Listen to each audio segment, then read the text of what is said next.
हाँ जी, सभी हम दोस्तों को नमस्कार, बड़ों को प्रणाम और छोटों को ढेर सारा आशीर्वाद। मैं अखिल आपके अपने जर्नी विद अखिल में आपका हार्दिक स्वागत करता हूँ। दोस्तों, हम लोग CSR नेट 2021 मैथमेटिक्स से उसकी तैयारी कर रहे हैं, जिसमें हम लोग मैथमेटिक्स का बहुत ही इंपॉर्टेंट पेपर रियल एनालिसिस को कर रहे हैं। जैसा कि आप जानते हैं कि हमको कम से कम 100+ लाने हैं, और उसमें से अगर आप अच्छा रियल पे आपकी अच्छी पकड़ है तो 50+ मार्क्स आपके तो यहीं से बन जाते हैं। तो हम लोग रियल एनालिसिस के बारे में देख रहे हैं और बिल्कुल बेसिक से चैप्टर नंबर 1 अभी हम लोग कर रहे हैं। चैप्टर नंबर 1 में हमने सेट थ्योरी टॉपिक कर लिया है और हम लोग अब फंक्शंस कर रहे हैं। फंक्शंस बहुत ही इंपॉर्टेंट टॉपिक है। इसमें हम लोग 4 सब टॉपिक भी देख सकते हैं। फंक्शन क्या होते हैं, टाइप ऑफ फंक्शन क्या होते हैं, उसके बाद हम लोग कंपोजिशन ऑफ फंक्शन और उसके बाद हम लोग काउंटिंग ऑफ फंक्शन देखेंगे। जैसा सेक्शन बी और सेक्शन सी दोनों से क्वेश्चन डायरेक्ट बने हुए हैं, तो फंक्शन आपका बहुत ही इंपॉर्टेंट टॉपिक है। ठीक है जी, अच्छे से बिल्कुल आसानी से समझेंगे, आराम से समझेंगे। और लैंग्वेज हम अगर क्वेश्चन की समझ लेते हैं तो आधा क्वेश्चन हमारा वही सॉल्व हो जाता है, जैसा हमने पहले ही आपसे कहा था। तो लैंग्वेज की हम लोग ने क्लास पहले बेसिक कर रखी है। तो अब हम लोग ये फंक्शंस के बारे में देख रहे हैं। फंक्शंस की हमने डेफिनेशन जो है पिछले लेक्चर में कर ली थी। ठीक है जी, आज हम लोग टाइप ऑफ फंक्शन देखेंगे। और ठीक है जी, और उसके बाद हम लोग कंपोजिशन ऑफ फंक्शन और फिर काउंटिंग ऑफ फंक्शंस करते हुए इस फंक्शन के टॉपिक को कंप्लीट करेंगे। जो ये 4 आपके बहुत ही इंपॉर्टेंट टॉपिक है फंक्शन में, सब टॉपिक कह लीजिए फंक्शन टॉपिक के, तो ये चैप्टर नंबर 1 में आपके बहुत ही इंपॉर्टेंट है। ठीक है जी, जो जितना भी हम लोगों ने अपने गुरुजनों से सीखा है या वर्तमान में जो हम सीख रहे हैं, हम कोशिश करेंगे आपके तक सारी बातें शेयर हो सकें। और अगर आपको कुछ सुझाव देना है या आपको कुछ गलत लगता है तो आप हमें कमेंट कर सकते हैं फिलहाल। और अगर आपको कुछ समझ में नहीं आ रही है तब भी आप हमें कमेंट कर सकते हैं, हम उसका जवाब जरूर देंगे। फंक्शंस की हम लोग 1 ऑन 2 फंक्शंस की 3 4 डेफिनेशन, 3 डेफिनेशन तो मिनिमम हम लोग देखेंगे। अभी तक हम लोग सिर्फ जो 12th क्लास में बेसिक डेफिनेशन देखे थे वो तो हम लोग देखेंगे ही। बाकी हम लोग डोमेन पर, कोडोमेन पर, इमेज और इमेज पर जो भी आपकी डेफिनेशन बनती है उनको भी देखेंगे, जो आपके लिए एग्जाम में एज ए डायरेक्ट क्वेश्चन पूछे जाते हैं। ठीक है जी, तो 1 ऑन 2 का बिल्कुल हम लोग पोस्टमार्टम करने वाले हैं। आज के लेक्चर्स के बाद आप 1 ऑन 2 को बिल्कुल अच्छी तरह से समझ चुके होंगे।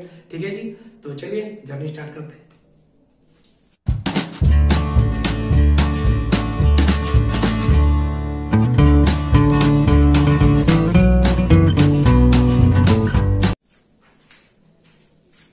तो पहले तो हम लोग बेसिक डेफिनेशन देख लेते हैं हमारे 1 और ऑन 2 फंक्शन का।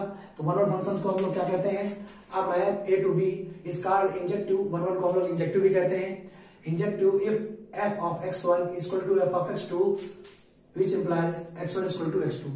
अभी f of x1 क्या है और f खाली x1 क्या है, तो भैया अगर आपने पिछला लेक्चर देखा है तो आपने उसमें देखा होगा कि जो सेट A होते हैं इसको डोमेन कहते हैं, और जो सेट B होता है इसको हम लोग कोडोमेन कहते हैं। और जो सेट के एलिमेंट होते हैं x1 x2 जो भी आप ले लीजिए x3, इन एलिमेंट्स का किसी रूल के तहत, f कोई रूल होता है, इसके तहत हमें B पर क्या मिलती है, B में हमें उसकी इमेज मिलती है। ठीक है जी,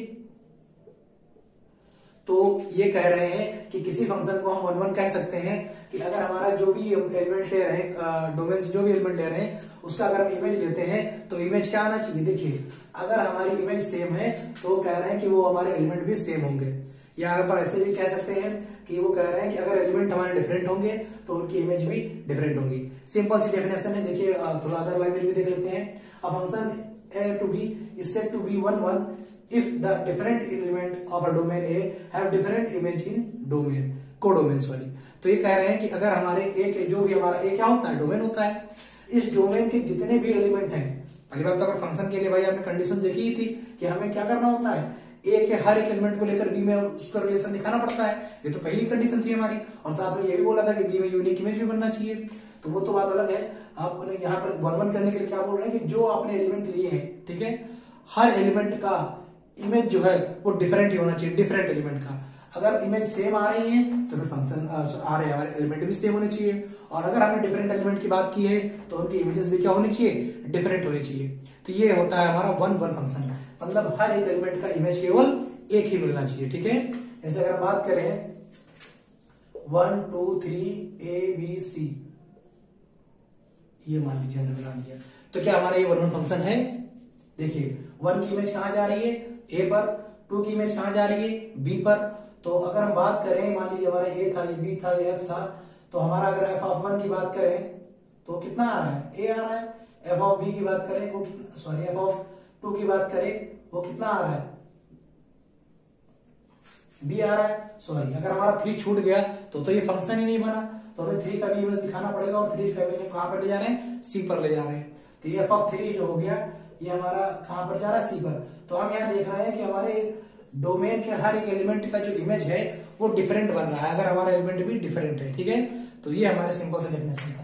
या आप ऐसे भी कह सकते हैं कि अगर हमारे डिफरेंट एलिमेंट है तो उनकी इमेज भी क्या होंगी, डिफरेंट होंगी। A function f is said to be 1 1 if the different element of domain A have different image in codomain। मतलब क्या कह रहे हैं कि डोमेन के हर एक एलिमेंट की जो इमेज होती है वो क्या होनी चाहिए, डिफरेंट होनी चाहिए। मतलब अगर यहाँ पर 3 4 5 ले लें तो हम देख रहे हैं कि हर एक एलिमेंट की इमेज क्या है, सिंगल है, डिफरेंट है, यूनिक है, ठीक है। तो उसको हम लोग क्या बोलते हैं, वन वन फंक्शन। फंक्शन क्या होता है ये आप पीछे देख चुके हैं भाई, डोमेन का हर एक एलिमेंट हमारा इन्वॉल्व होना चाहिए बी के एलिमेंट के साथ। बी में एलिमेंट रह जाते हैं या पूरे हो जाते हैं वो बात अलग है, ठीक है, उसको तो हम रेंज ऑफ कोडोमेन में डिफाइन करते हैं, लेकिन हमारा ए का तो हर एक एलिमेंट लेना पड़ता है हमें। तो भाई यही बोल रहे हैं कि अगर आपने ए के जितने भी एलिमेंट लिए हैं हर एक एलिमेंट की अगर इमेज आपने डिफरेंट दिखा दी तो आप उस फंक्शन को वन वन या इंजेक्टिव फंक्शन कह सकते हैं, ठीक है। सिंपल सी डेफिनेशन है। अभी हम बेसिक डेफिनेशन देख रहे हैं, अभी हम इसका कोडोमेन के बिहाफ पे भी डेफिनेशन देखेंगे और रेंज के बिहाफ पे भी डेफिनेशन देखेंगे, ठीक है। आगे देखेंगे वो भी इंपॉर्टेंट डेफिनेशन होंगी, लेकिन अभी आप सिंपल सी डेफिनेशन जानिए कि अगर हमारे पास एक डोमेन है, एक कोडोमेन है और एक रूल डिफाइन किया एफ है, जो रूल दिया गया है, साथ में 2 कंडीशन डिफाइन कर रहे हैं, तब तो फंक्शन हो गया। अब उस फंक्शन को हम लोग वन वन कब बोलेंगे, जब हमारे ए के हर एक एलिमेंट की बी में जो इमेज है वो डिफरेंट हो। अगर ए डिफरेंट है, अगर ए सेम है, भाई जैसे मैंने क्या बोला था कि अगर इमेज सेम है तो एलिमेंट भी क्या होने चाहिए, सेम होने चाहिए। अदरवाइज एलिमेंट अगर आपने डिफरेंट लिए हैं तो उनकी इमेजेस भी क्या होनी चाहिए, डिफरेंट होनी चाहिए। इसको बोलते हैं one one function. I hope आपको समझ में आ गया होगा, ठीक है जी। वन वन हर एक एलिमेंट का एक अलग इमेज, ठीक है। ऑन टू फंक्शन क्या होगा, map A to B, map F A to B is called subjective. One one onto को हम लोग ऑन टू को हम लोग सब्जेक्टिव भी कहते हैं। तो सब्जेक्टिव और onto for every B Y belonging to B there exist X in A such that F of X equal to Y. अब देखिए वाई कहां से लिया गया है, बी से, और बी के हर एक वाई के लिए, मतलब बी के आप जो भी एलिमेंट लीजिए उसके लिए हमें ए पर क्या मिल जाना चाहिए, एक ऐसा एलिमेंट मिलना चाहिए जिसकी इमेज वो कौन हो, जिसकी इमेज वो वाई हो। और वाई हमारा क्या है, आर्बिट्री एलिमेंट है बी का, ठीक है। तो मतलब बी के अगर हर एलिमेंट, बी का कोई एलिमेंट ले लीजिए y1 y2 y3 dot dot dot, और यहाँ पर मान लेते हैं हमारे एक एलिमेंट है x1 x2 x3 x4। तो ये कह रहे हैं कि इस बार आप कोई भी एलिमेंट बी का उठाइए और उसको अगर आप देखें तो उसके लिए वहां पर हमें जरूर एक एक्स मिलना चाहिए। भाई हम लोग फंक्शन जब डिफाइन करते हैं तो धीरे से जाते हैं, भाई यहाँ से एक एलिमेंट लेते हैं, उस पर एफ लगाते हैं और उसकी इमेज हम बी में देखते हैं, तो इमेज तो मिल ही रही है। अब ये कह रहे हैं कि यहाँ पर जो इमेज आप जितनी भी आपने इमेज ली है उनके लिए हमें कोई ना कोई एलिमेंट जरूर मिलना चाहिए ए में, ठीक है। क्या कह रहे हैं, for every B belonging Y belonging to B there exist X in domain. मतलब को डोमेन से आप कोई भी एलिमेंट लेते हो तो उसके लिए हमें क्या होना चाहिए, डोमेन में एक ऐसा एलिमेंट मिलना चाहिए जिसकी इमेज वो क्या हो, वो हमारा बी को डोमेन वाला एलिमेंट हो। मतलब कि जितने भी आपको बी में एलिमेंट मिले हैं वो किसी ना किसी ए के हर किसी ना किसी एलिमेंट की क्या हो, इमेज हो, कोई खाली नहीं बचना चाहिए, ठीक है भाई। तो अगर खाली नहीं, आप ऐसा तो नहीं कहते भाई, अगर हम लिख दें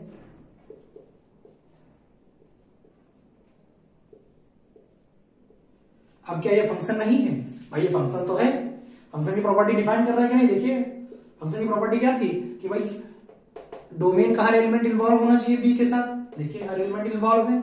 और दूसरी बात क्या बोला था कि भाई डोमेन के हर एक एलिमेंट के पास यूनिक इमेज होनी चाहिए। भाई 1 के पास भी इमेज है, इसके पास भी इमेज है, ठीक है जी, और 3 के पास भी इमेज है, हर एलिमेंट के पास इमेज है। तो इसका मतलब ये क्या है, हमारा फंक्शन तो है। अब क्या ये ऑन टू या वन वन है, चेक करते हैं। वन वन के लिए हमने क्या बोला था, एक एलिमेंट के पास एक ही इमेज होनी चाहिए, लेकिन अगर बात करें तो यहाँ 1 के पास कौन सी इमेज है, ए, और 2 के पास भी कौन सी इमेज है, ए। तो क्या ये 1 1 है, भाई एलिमेंट तो हमने 2 अलग लिए लेकिन इमेज सेम आ गई, तो ये 1 1 नहीं है। अब बात आते हैं ऑन टू की। तो ऑन टू के लिए हमने बोला था कि कोई भी एलिमेंट आप लोगे कोडोमेन से तो वो किसी न किसी एलिमेंट की इमेज होनी चाहिए जो आपने डोमेन से लिए हैं। तो अगर हम बात करें ए, हाँ ठीक है भाई, ये 1 और 2 दोनों की इमेज है। बी, हाँ भाई ये 3 की इमेज है, सॉरी हाँ 3 की इमेज है। अब बात करते हैं सी किसकी इमेज है, यहाँ पर सी किसी की इमेज नहीं है। मतलब सी के लिए हमें कोई ऐसा एलिमेंट नहीं मिल रहा है जिसपे हम रूल लगा दें, उस पर हम एक रूल लगा देते हैं जो आपको रूल डिफाइन हो और उसके बाद वो सी जो है उसकी इमेज बन जाए। तो ये फंक्शन ऑन टू भी नहीं है, ठीक है जी। तो ये हमारा डेफिनेशन हो गया वन वन फंक्शन का और ऑन टू फंक्शन का।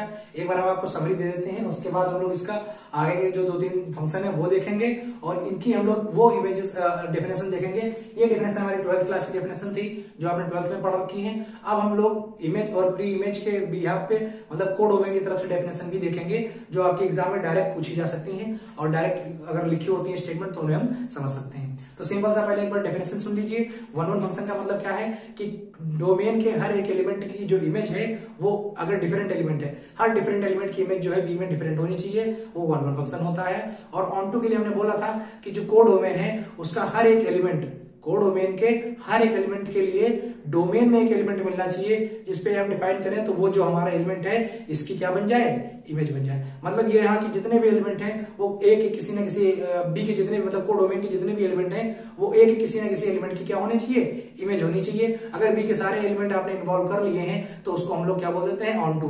मतलब जो आपका रेंज बने और जो कोड डोमेन हो दोनों इक्वली हो जाए। ठीक है, रेंज क्या बनती थी भाई, ए के जो एलिमेंट बी से जो रिलेशन रखते थे, इमेज बनाते थे, वो इमेज का कलेक्शन हमारा रेंज होता था। अब हमने ऑन टू में क्या बोल दिया कि जो आपका कोड डोमेन है और जो रेंज है वो दोनों इक्वली हो गए। मतलब यहाँ के भाई साहब जितने लोगों से इमेज बना रहे हैं और जो कलेक्शन ले रहे हैं वहां पर कोई छूट ही नहीं रहा है। हर एक एलिमेंट जो बी का है उसके लिए ए में एक एलिमेंट मिल रहा है जिसकी वो क्या है, इमेज है।